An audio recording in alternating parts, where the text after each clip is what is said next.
Sorry about that, guys. Well, that's okay. That's not your fault. It was the government's fault. They were We're getting too deep. Where were we? We were talking about the fiat markets, I believe. Yeah, You're saying you don't really watch those.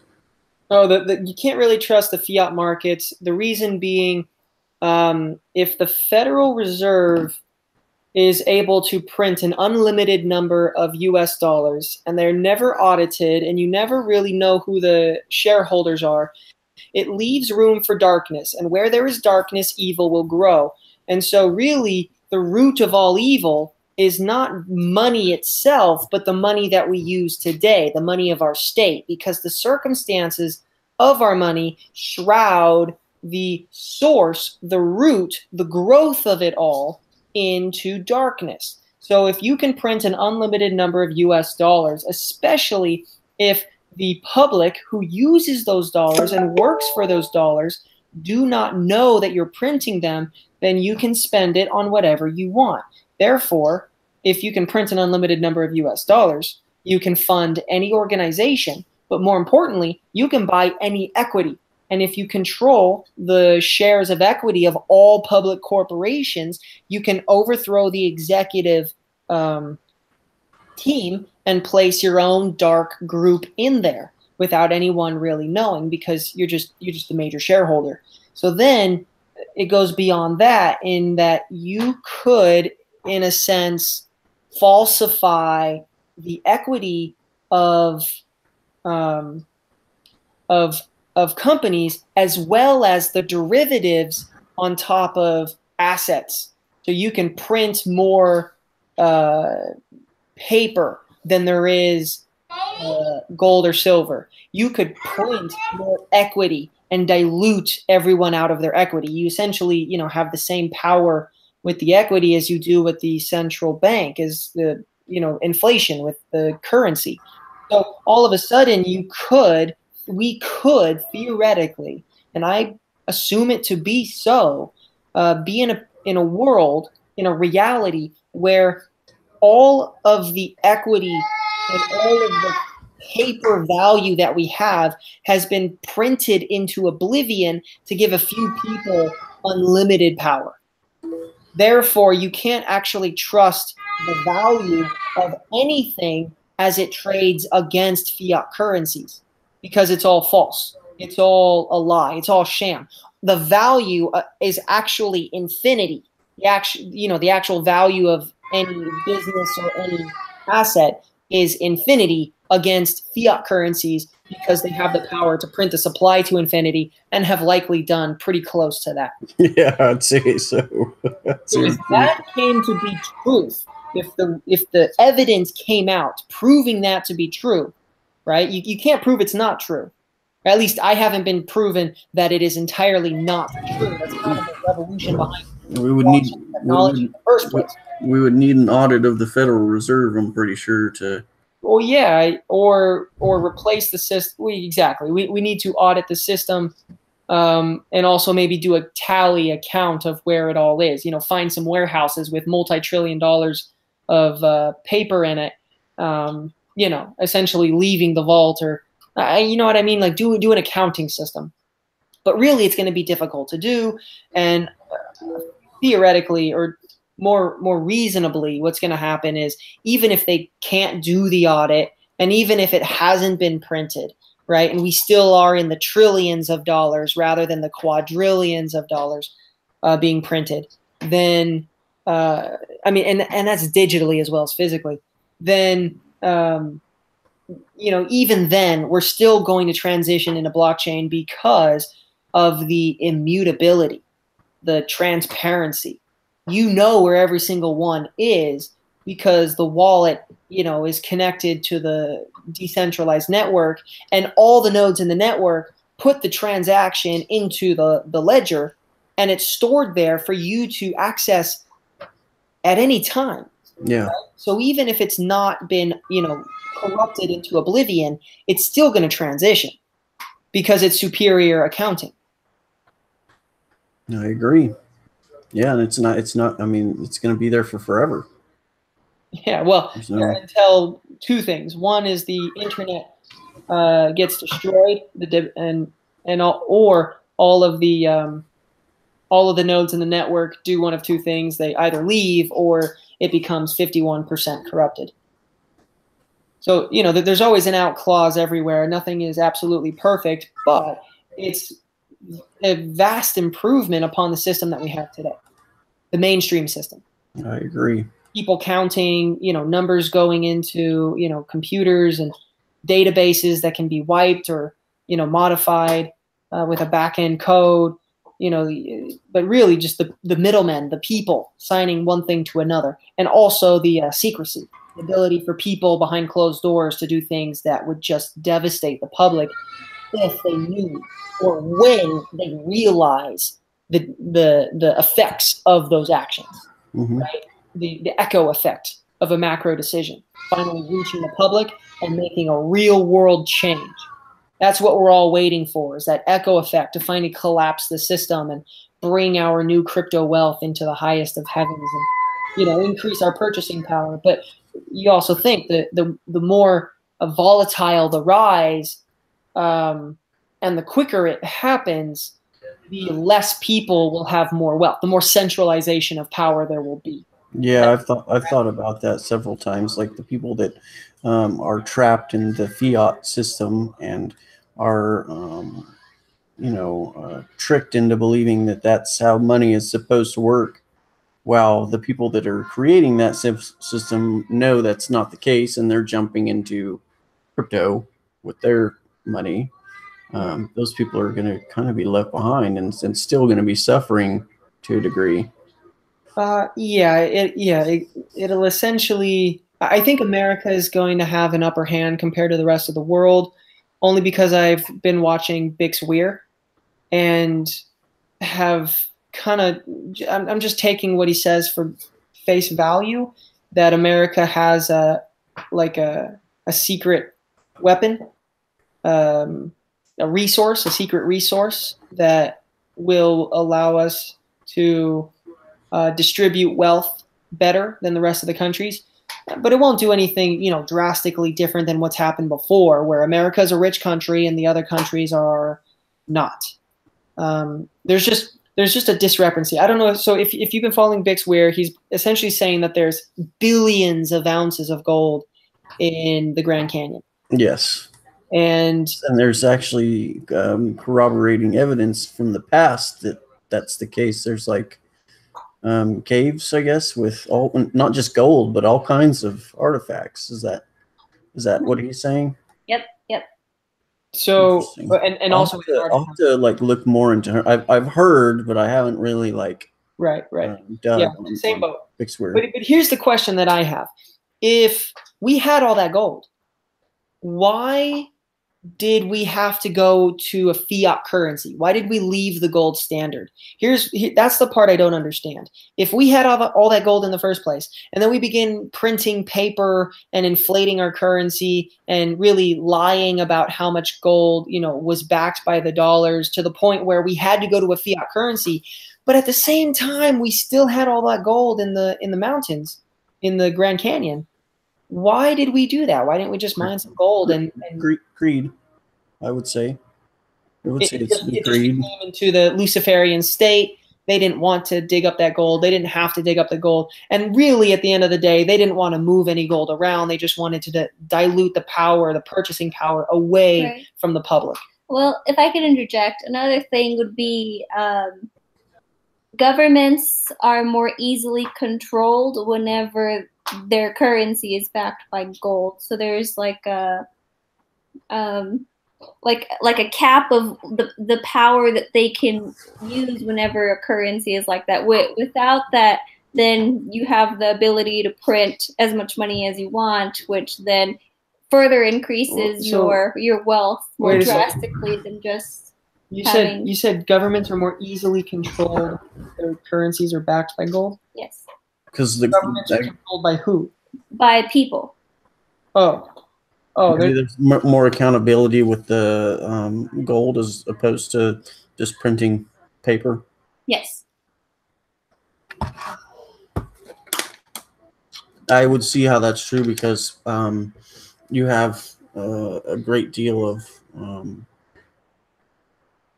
of steps in the way of a government getting that gold before it's able to enter the system. I guess it's got to be mined, and all that's accounted for by the mining companies and all that. So whereas printing, the government handles it solely, and I can do whatever the hell they want with it.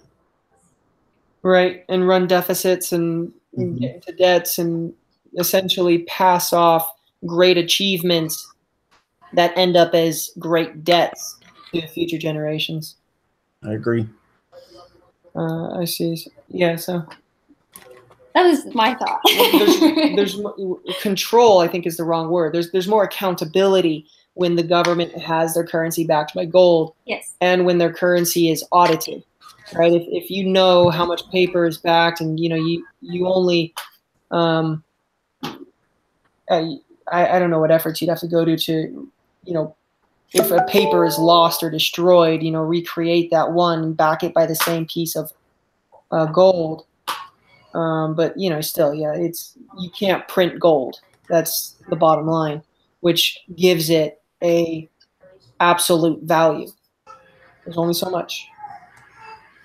And that's really how the world needs to be run. We need to know, and data really is the true value moving forward.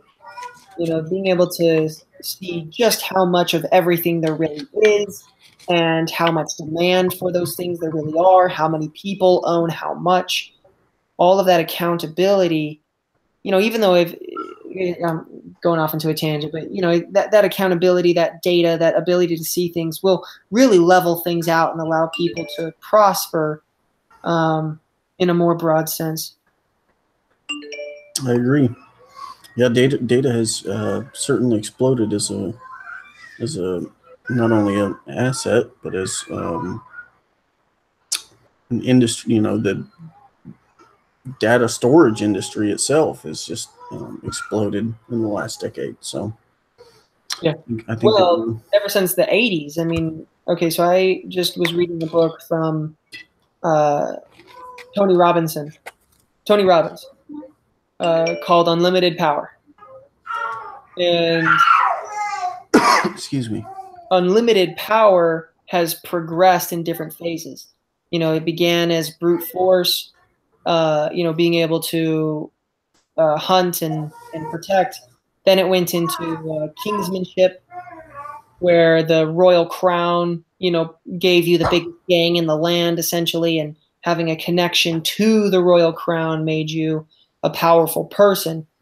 Then it went into industry, where you had control over the distribution chains that gave you the wealth of unlimited power. And now we've entered the information age, and we've been here for quite some time. If you know specific information, then you have a sense of supply where there's very few of it, and there's a lot of demand for it. And that's where things like The Secret comes out, and essentially double agents, and you get into online digital platforms, data streams, data mining. These types of things are really where the future's at. So that's why we are developing what we are developing, and we're building it on top of the Ethereum blockchain. It's just the two go hand in hand, and the ability to deliver crypto information is just, it needs to expand exponentially. There needs to be a lot of options to get a lot of data, a lot of places that give people choice and give people freedom to make better choices, better opportunities, really. I agree.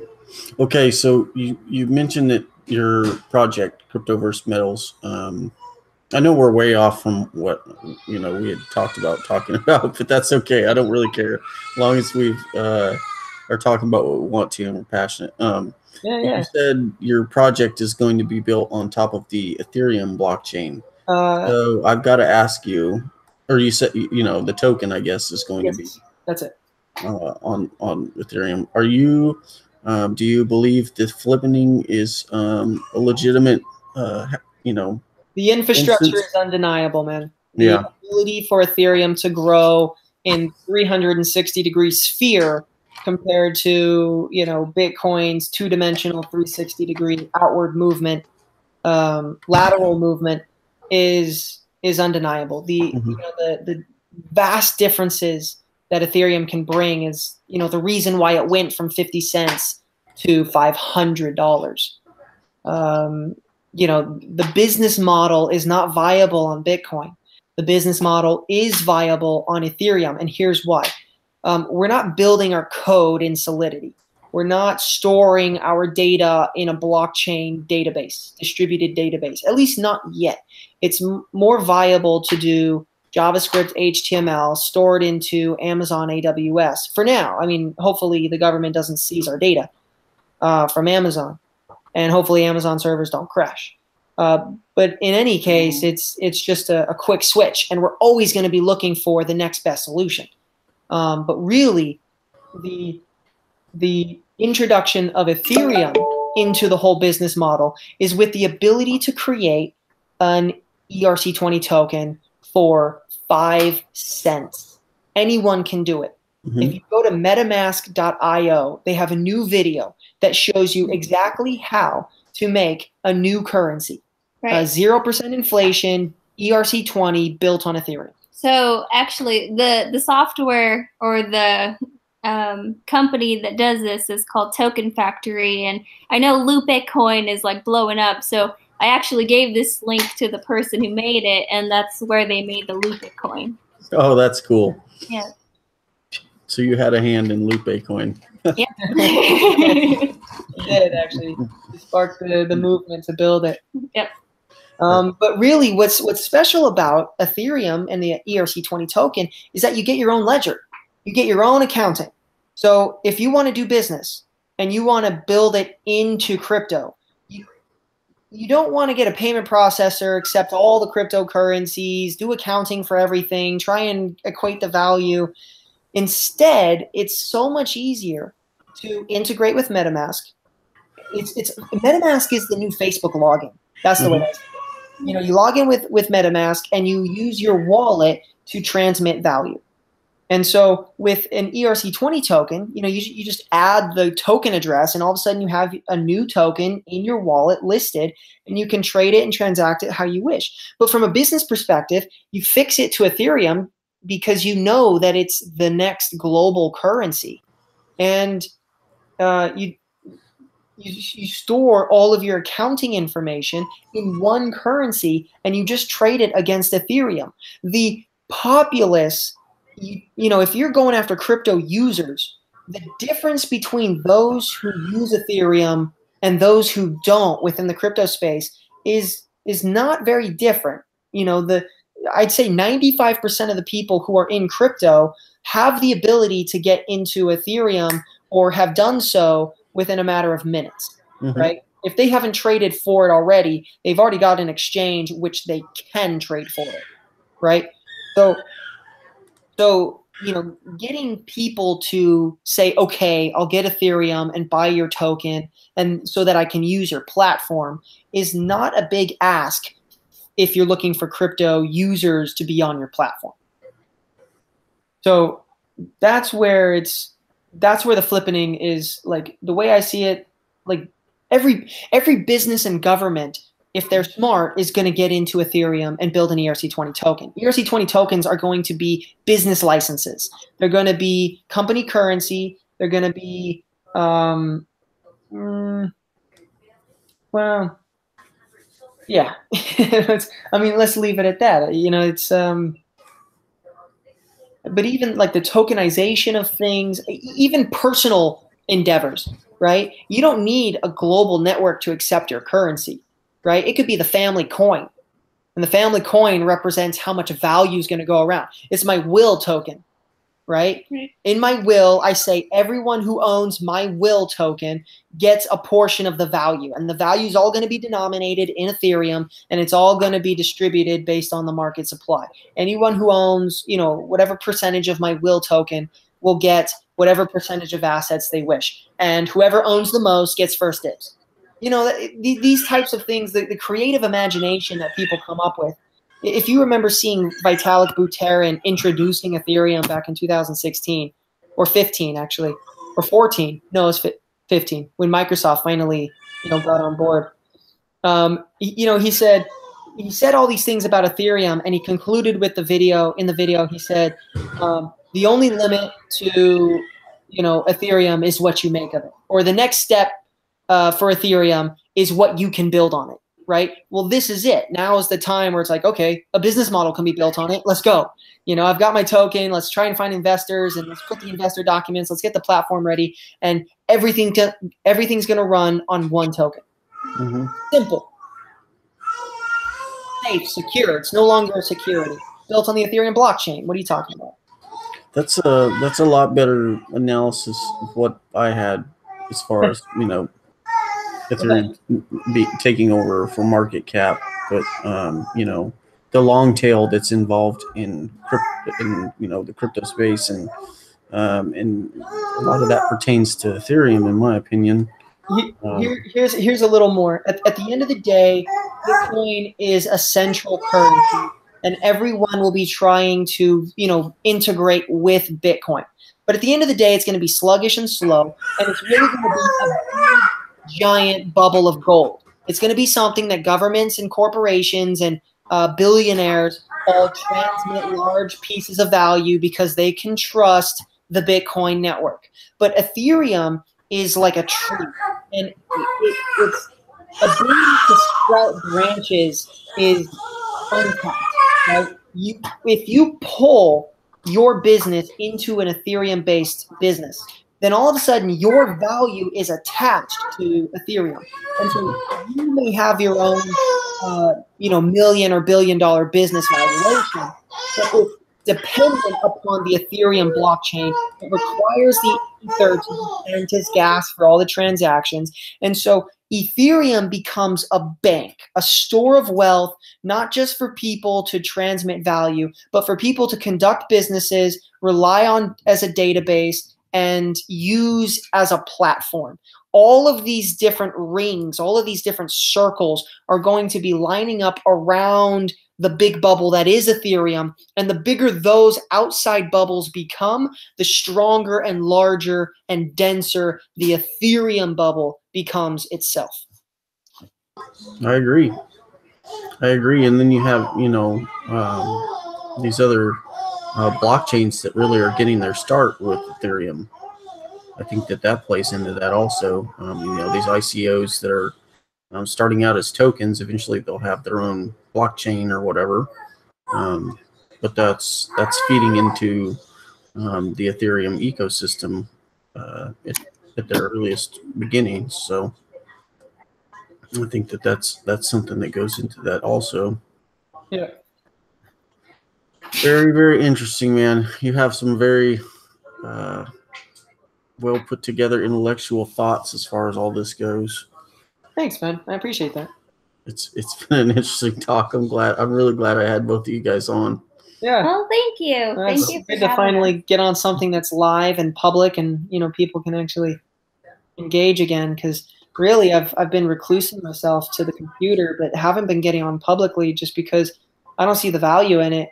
I don't want to push myself out there until I have something that I can sell, to be honest. But selling is more of, it's not a game of can I get you to give me money. It's more of, can I provide something that is so valuable that people are going to flock to it because they need it, they want it. It's something that they've been craving. Right. You provide solutions to a problem. That's it. I agree. So focusing on solving problems, and oh my gosh, the attention, the effort, the energy that has to be put into not just building something yourself, but getting a team of people to all focus and build something together, and making sure that you don't go broke in the process before you get to the finish line is a difficult battle, especially when you've got all your wealth in crypto. I mean, it's ridiculous. Well, we ought to start seeing some interest building up in that. So yeah, it'll happen. I've been an optimist ever since all the way through the decline. So it's, you know, we've leveled out. We'll go back up there again. But more than that, it's the initial interest that leads with that rising uptick is going to get people, like angel people, being like, all right, now's the time for the wave. Start investing into some new projects because those are going to be where the real money can be made. Yep, I agree. So, you know, we'll eventually get there, but the end goal is that everyone drops their job and goes and works on a really fun, awesome, new thing that changes the world, and they get paid in crypto, and it allows them to go and, you know, when they're done, live the next part of their dream. That's the goal here. Yeah, I see it, man. The decentralized Dash is a good idea. Yeah, it's been a lot of fun, and it's been a positive thing in such a, you know, Good times. Space of negativity with, you know, the market sentiment and all that. But we have some people that are just doing amazing things for themselves, and I can't even put words to it. I'm so happy with everybody's participation, and we're getting a good team together, I think, to build it, nailing down how we want to go about moving forward is something we're working on, and just even the sponsors and everything. It's been nothing but support. So I have a immense amount of gratitude for just being in a position where this is all kind of fallen into place. So yeah, and you guys have been a great help too, you know, sponsoring and then kind of advising me early on. That was really great. So business in a box is yes. the idea. And so, yeah, and so hopefully the sponsorships bring in enough engagement, excitement, and momentum to continue it on through months and years of. I definitely see it. I mean, yeah. I'm pretty active in there, and it like grows like every day. So I'm super impressed. And then just like the motivation, and you guys run so much, and I mean, I'm a terrible runner, but but I just feel so motivated whenever I see you guys running like 4 or like 7 miles. I'm just like, oh my goodness. There was a guy that responded to my tweet of my run tonight. He said he's 289 pounds, and he ran 2 miles tonight. And I thought that's like, is that not inspirational? That's pretty good. Crazy. Nobody has any excuse. This guy is almost lugging around 300 pounds for 2 miles. Right. Yeah. The only limits are the ones that you create for yourself. Absolutely. Yep. And it's just you hit that right in where, you know, you hit the nail right on the head with that. That's certainly how it is. And if you're not going to do it, you're only cheating yourself. That's another. You know, I see the ability to take this into essentially a decentralized movement that moves all parts without, you know, needing any one person to keep it going, through the use of a currency that that rewards people for the things that they've done. Essentially, kind of like a Steam structure for runners, proving their ability to run and do incredible things. Contributing to the decentralized Dash would give them a decentralized Dash currency of some sort. Just a theoretical idea. Just wanted to put out there. Yeah. That's something we kind of tossed around. Yeah. Is my connection sound good? All right. Oh, say it again. I'm getting a echo. Huh. Still? Let's see. Do you still have the echo? Yeah, I'm getting it. I'm not sure what that's all about. The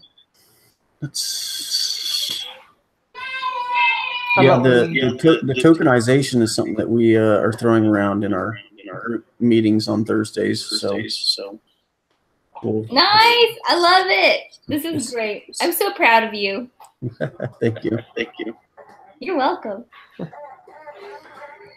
Well, guys, we've talked tonight. I think we try to keep it usually to about an hour. So if you guys want to head out, anything else you want to add before we go? This echo is really messing with me. Sorry. That's all right. Our last words. Join the centralized dash. Follow us at Cryptoverse Metals, and thank you for having us on. We really appreciate it. And anytime you want to bring us back, just let us know. She meant to say decentralized dash. I did. Maybe. All right, guys. Thank you for being on. Really appreciate all the information that you had to provide, and it's just really great to hear such an intellectual argument on the show. So, well, thank you for having us. Thank you. All right, I'll talk to you guys later. Okay. All right, have a beautiful evening. You too. Thank you. Bye. Thanks everybody for joining us. I know we had some technical issues tonight.